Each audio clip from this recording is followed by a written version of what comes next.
Flipkart, Amazon, Meesho पे अगर आप बेच रहे हैं ना, तो एक ही चीज़ है जो आपके प्रॉफिट की गारंटी देता है, वो है राइट प्राइसिंग। अगर प्राइसिंग ही गलत होगी तो बिलीव मी, आप कुछ भी कर लो, कितनी भी सेल ले आओ, आप उतने ज़्यादा लॉस में चले जाओगे। आज की वीडियो में एग्जैक्टली बताऊंगा कि कितना प्रॉफिट एक प्रोडक्ट पे रखना चाहिए। एक प्रोडक्ट अगर 150 रुपये का आपने लिया है तो उसको कितने में बेचना चाहिए, क्योंकि ये कैटेगरी वाइज अलग अलग होता है, इसमें रिटर्न एंड अपना मार्जिन सब कुछ देखना पड़ता है। तो वीडियो को पूरा देखना, और तीनों मार्केट प्लेस के लिए आप किस तरीके से इस कैलकुलेटर को यूज कर सकते हो, उस पर आज मैं आपको डिटेल में बताऊंगा। वीडियो को लाइक, चैनल को सब्सक्राइब कर देना। Welcome to Rishi commerce, I am Rishi. सीधे वीडियो को स्टार्ट करता हूं। तो सबसे पहले आपने यहाँ पर सेलेक्ट कर लेना है कंट्री। तो ऑब्वियसली हम इंडिया में बेच रहे हैं, इंडिया सेलेक्ट कर लेंगे।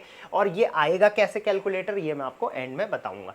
अब सबसे पहले आपने अपना प्रोडक्ट डिफाइन करना है कि आप जो बेच रहे हो वो क्या चीज़ है। तो हम इंडिया में बेचेंगे, यूनिट ऑफ मेजरमेंट सेंटीमीटर। तो पैकेज की डायमेंशन क्या रहेगी, तो दैट मीन जो हमारा प्रोडक्ट है उसको जब आप पैक कर दोगे तो उसके बाद उसकी डायमेंशन क्या रहेगी। तो सबसे पहले यहाँ पर लेंथ लिख लेंगे हम। तो लेंथ हमारी रहेगी लगभग 20 सेंटीमीटर, सेंटीमीटर में है ये। फिर हम अपनी ब्रेथ लिखेंगे, ब्रेथ हमारी रहेगी लगभग 15। और फिर हम लिखेंगे अपना विड्थ, चौड़ाई कितनी है, तो ये हमारी रहेगी 10 centimetre. That mean length, breadth, height हम किस लिए रखते हैं, ताकि शिपिंग उसका डिसाइड हो पाए। चलिए नेक्स्ट आ जाते हैं यूनिट वेट। अब इसका वेट कितना रहेगा प्रोडक्ट का, तो लगभग आप लगा सकते हो, कोशिश करना 500 ग्राम से नीचे ही हो। और केजी में है तो यहाँ पर आप लिखोगे 0.46, यानी कि 0.46 केजी हमारा यहाँ पे रहेगा। 500 ग्राम से ये नीचे आ गया तो हमारी शिपिंग उस हिसाब से कम लगेगी। अब आप अपनी यहाँ पे कैटेगरी सेलेक्ट कर लीजिए, क्या आप बेचना चाहते हैं। तो फटाफट मुझे अपनी कैटेगरी कमेंट कर दो, क्योंकि मैं अगली वीडियो उसी पे लाऊंगा। अभी रिसेंटली जो मुझे मैक्सिमम सेलर्स ने कैटेगरी बताई थी, वो बताई है पेट सप्लाईज को लेके। सो पेट्स के जो प्रोडक्ट्स हैं अभी काफ़ी वायरल हो रहे हैं, इस वजह से। आइटम प्राइस, तो ये इसका मैं रेट लगभग रखना चाहूँगा, अभी ये एग्जैक्ट नहीं है, तो लगभग मैं रखना चाहूँगा इसका वेट 399, ठीक है। और शिपिंग में इस पे 0 रखना चाहूँगा। तो इस हिसाब से आपने सबसे पहले ये फिल कर लेना है। एस्टिमेट पे यहाँ पर क्लिक कर लेना है। एस्टिमेट जैसे ही हम क्लिक करेंगे तो यहाँ पर आपके सामने 2 कैलकुलेटर्स आएंगे, आप यहाँ पर चेकआउट कर सकते हो। एक है अमेजॉन फुलफिलमेंट, यानी कि जब आप अमेजॉन के वेयर हाउस को यूज़ करते हो तो आपको कितने चार्जेस लगेंगे। और दूसरा, ये हमारे ज़्यादा काम का नहीं, हमारे ज़्यादा काम का है योर फुलफिलमेंट, यानी कि आप अपने वेयर हाउस से काम करते हो तो आप कौन सा ये वाला कैलकुलेटर यूज़ करना चाहेंगे। यहाँ पे हम कंपैरिजन वाला, थर्ड वाला हम कंपैरिजन लगा लेंगे, ताकि हम इनमें कंपैरिजन भी देखते रहें। तो सबसे पहले यहाँ पर आपका जो प्राइस है वो हमने 399 रखा है। शिपिंग चार्ज हमने इस पे 0 रखा है। दैट मीन्स जो सेल होगी हमारी वो 399 की होगी। इतना आप लोग समझ चुके होंगे। अब यहाँ पर सबसे पहले लगती है अमेजॉन फीस। अगर आप किसी भी मार्केट प्लेस पे बेच रहे हो तो उसकी एक पर्टिकुलर फीस लगती है। फ्लिपकार्ट और अमेजॉन पे ये फीस अलग अलग होती है। अभी तो वैसे 1000 से नीचे कमीशन 0 है, लेकिन मीशो पर ये 0 है, तो मीशो पर आप इसको 0 रख सकते हैं। तो रेफरल फी वैसे भी 0 ही है। क्लोजिंग फी एक लगती है जो पर प्रोडक्ट पे वो 22 रुपये ले रखा है। वेरिएबल क्लोजिंग फी 0 है। फुलफिलमेंट की कॉस्ट यहाँ पर आप चाहें तो डाल सकते हैं। फुलफिलमेंट की कॉस्ट कैसे डलती है, तो यहाँ पर आप ड्रॉप डाउन लगाएंगे और ड्रॉप डाउन में फुलफिलमेंट की कॉस्ट आप प्रॉपरली डाल लेंगे। जैसे सबसे पहले लेबर कॉस्ट, तो पर प्रोडक्ट पे मैं यहाँ पर लगभग 10 रुपये की लेबर कॉस्ट डाल दूंगा, क्योंकि ऑब्वियसली लेबर भी लगती है। उसके बाद पैकिंग मटेरियल, कितने रुपए का पैकिंग लग रही है, तो लगभग 5 रुपये की पैकेजिंग में यूज़ कर रहा हूँ। शिपिंग टू कस्टमर, ये हमारा 0 लग रहा है। कस्टमर सर्विस की कोई भी फीस नहीं है। तो इन टोटल मेरी फुलफिलमेंट की कॉस्ट यहाँ पर लग गई है 15 रुपये। नेक्स्ट यहाँ पर स्टोरेज की कॉस्ट है। तो अभी ऑब्वियसली जब हम अपने वेयर हाउस पे रखते हैं तो वहाँ पर हमारा रेंट वगैरह होता है, तो आप उसको लेटर ऑन कर सकते हो। अभी इसको सिंप्लीफाई रखेंगे, स्टोरेज कॉस्ट हम अपनी कुछ भी नहीं लेके चलेंगे।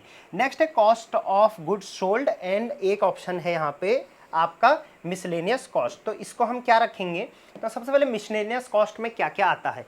आपका प्रोडक्ट रिटर्न भी आएगा, क्लियर सी चीज़ है। आपके प्रोडक्ट में कुछ ऑब्वियसली कई बार क्या होता है कि प्रोडक्ट आया लेकिन वो सही प्रोडक्ट नहीं आया, ये भी होता है।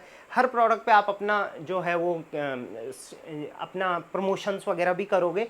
तो इस हिसाब से मेरा जो अंदाज़ा रहता है वो रहता है कि अगर आप 399 अपने प्रोडक्ट का रेट रख रहे हैं तो लगभग 15% के आसपास आप अपना मिसलेनियस कॉस्ट में लेके चले।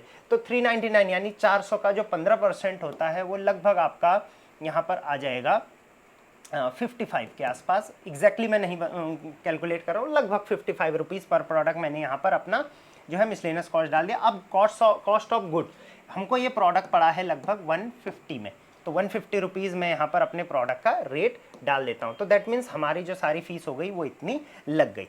अब आप यहाँ पर फाइनली यहाँ पर रिजल्ट अगर देखोगे तो रिजल्ट कहता है कि आपका जो प्रोडक्ट है उसकी टोटल कॉस्टिंग सारे चार्जेस मिला के आई है 245। एस्टिमेट सेल लेस सपोज आपने एक आइटम की करी तो नेट प्रॉफिट जो होगा आपका वो 153 होगा, और आपका नेट मार्जिन, ये ग्रॉस मार्जिन नेट सारी चीज़ें करने के बाद जो बचेगा वो बचेगा आपका 38%। सो मेरा कैलकुलेशन, मेरा एक्सपीरियंस कहता है कि जो सेलर 30 से 35% के आसपास नेट प्रॉफिट अपना लेके चलते हैं वो हमेशा प्रॉफिटेबल होते हैं। ऑब्वियसली आपको इसमें जीएसटी फाइलिंग भी करनी पड़ेगी, लेकिन जीएसटी वगैरह आपका इनपुट्स वगैरह भी मिलते हैं तो उतना आपको दिक्कत यहाँ पर नहीं आने वाली है।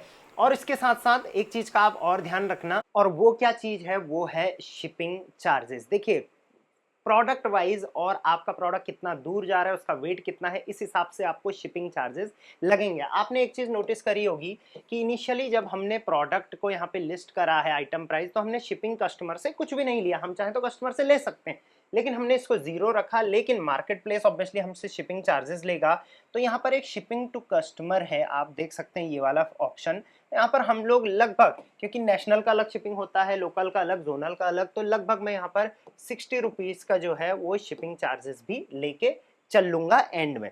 अब इसके बाद हम अपना फाइनल जो है नेट प्रॉफिट अगर यहाँ पर चेकआउट करें तो ये लगभग 23% के आसपास रह गया है। क्यों 23% ही हमने इसको क्यों रखा है? क्योंकि हम यहाँ पर देखेंगे मिसलेनियस कॉस्ट हमने काफ़ी ज़्यादा ले लिया है। ऑब्वियसली हम अगर पेट सप्लाईज में जा रहे हैं तो उसमें से कई प्रोडक्ट ऐसे होते हैं जो नॉन रिटर्नेबल होते हैं। मैंने ये एवरेज आपको बताया है क्योंकि फैशन कैटेगरी में जब आप जाओगे तो वहाँ पर ये चीज़ जस्टिफाइड है, लेकिन अगर पेट सप्लाईज में आप जाओगे तो इतना आपको रिटर्न में लॉसेस नहीं होंगे क्योंकि मैक्सिमम प्रोडक्ट जो है वो रिटर्न नहीं आते हैं। तो यहाँ पर लगभग मैं 15% की बजाय 8 से 10% के आसपास रखूंगा। तो मैं 399 के 8 से 10% जो होता है वो लगभग आपका रखूंगा यहाँ पर 35 रुपीज़। तो अब आप देख सकते हैं कि मेरा मार्जिन जो है नेट मार्जिन वो काफ़ी अच्छा आ रहा है, वो आ रहा है 28.33 के आसपास, जो कि एक हेल्दी मार्जिन है। पर प्रोडक्ट को मुझे 113 रुपये का लगभग नेट मार्जिन यहाँ पर मिल रहा है। और अगर आपको 28% हेल्दी नहीं लग रहा है, जैसे मैंने बोला 30% के आसपास होना चाहिए, वैसे तो ये हेल्दी है, लेकिन इन केस आपके जो है एक्सपेंडिचर ज़्यादा हैं, शिपिंग आपको ज़्यादा लग रही है, तो उस केस में सिंपली कुछ मत करना, योर प्राइस को थोड़ा आपको अब बदलना पड़ेगा। तो योर प्राइस को मैं 399 पहले मैंने करा था क्योंकि मैंने एक स्टैंडर्ड प्राइस रखने की कोशिश करी थी। अब मैं इसको 429 पर लेके जाऊंगा। तो अब आप अब देखेंगे कि हमारा इसमें कितना मार्जिन बन रहा है। तो देखेंगे 33% का लगभग यहाँ पर जो है वो नेट मार्जिन बन रहा है। तो इस टाइप से आप इस प्राइस को एडजस्ट करते रहेंगे और आपका जो है वो नेट मार्जिन अपने आप ऊपर नीचे होता रहेगा।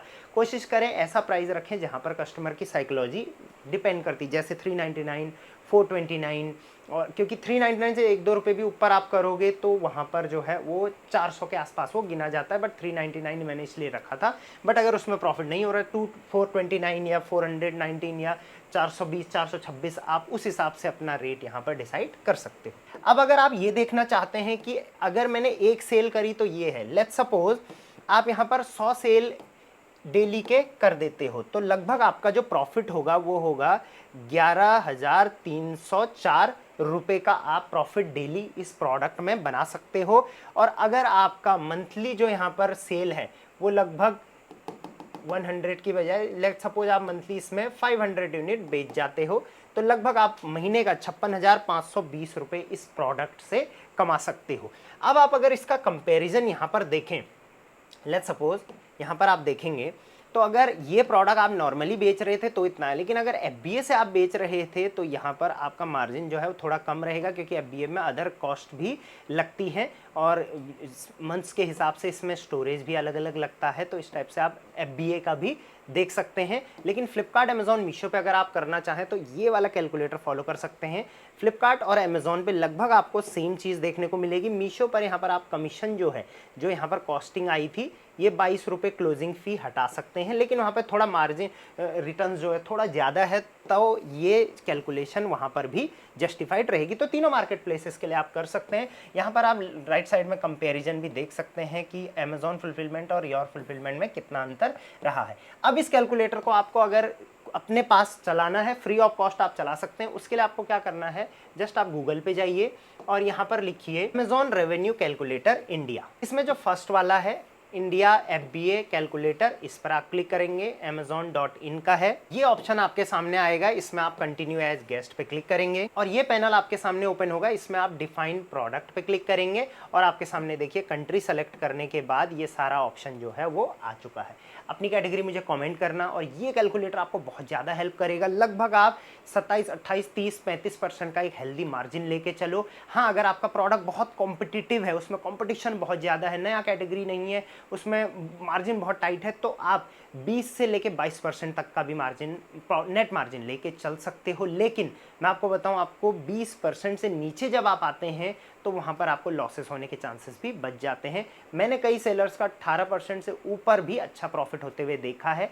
18% विल बी लास्ट लिमिट, उससे नीचे आप मत करिए। आज की वीडियो कैसी लगी मुझे आप कमेंट में बताना, और इस टाइप की अगर डिटेल वीडियो आपको पसंद आती है, फ्लिपकार्ट और मीशो पे भी अगर आप चाहते हैं मैं बनाऊं, तो मुझे आप कमेंट में ज़रूर बताना। बाकी ये कैलकुलेटर आप तीनों मार्केट प्लेसेस के लिए यूज़ कर सकते हो। अपनी कैटेगरी मुझे बता देना, कमेंट करना कि आप अगली वीडियो किस पे चाहते हैं। वीडियो को हाइप जरूर कर देना और शेयर करना सारे ई कॉमर्स सेलर्स के साथ। Till then thank you very much. Rishi commerce signing off. Thank you.